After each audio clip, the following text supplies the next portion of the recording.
welcome sa aking YouTube channel.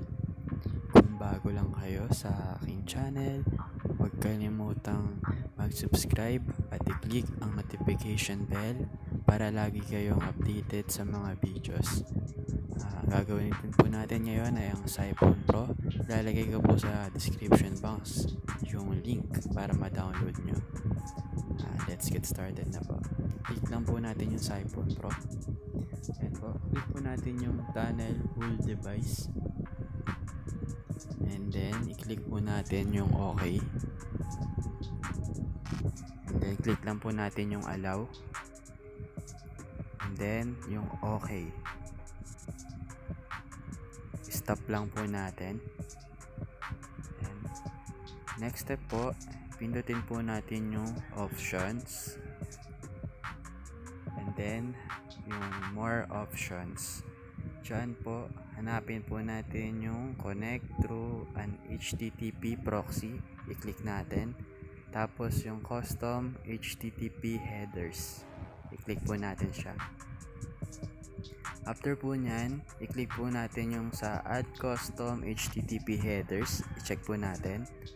Ayan po. Tapos yung sa header 1, may ilalagay po tayo dyan. Lagay po natin yung host. Big letter po na H, O, S, and T. And then, okay po natin. Tapos po yung sa enter head value nyan, may ilalagay po tayo dyan. Hinanda ko na po sa aking notepad. Papakita ko po sa inyo. Ibaba ko lang muna. Ayan po. Ayan po. Sa video po na yan, makikita nyo. Mamili lang po kayo sa dalawa. Pwedeng yung nasa taas po or yung nasa baba. Ikakopy nyo lang po alin dyan at i-paste po dun sa video natin. At ito po yung pinili ko yung pangalawa. Ikakopy ko siya at i-paste po dito sa yan.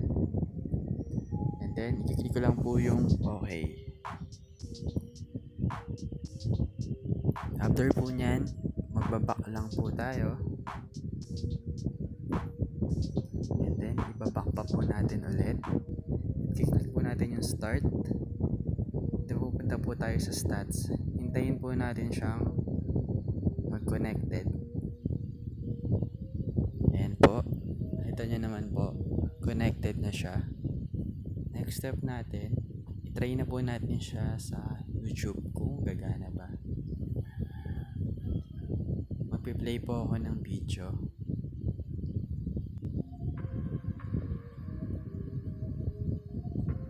Pinako lang. Play ko po yung video.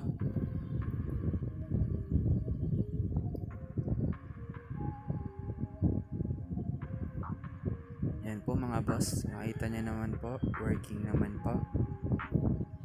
Gumagana naman siya.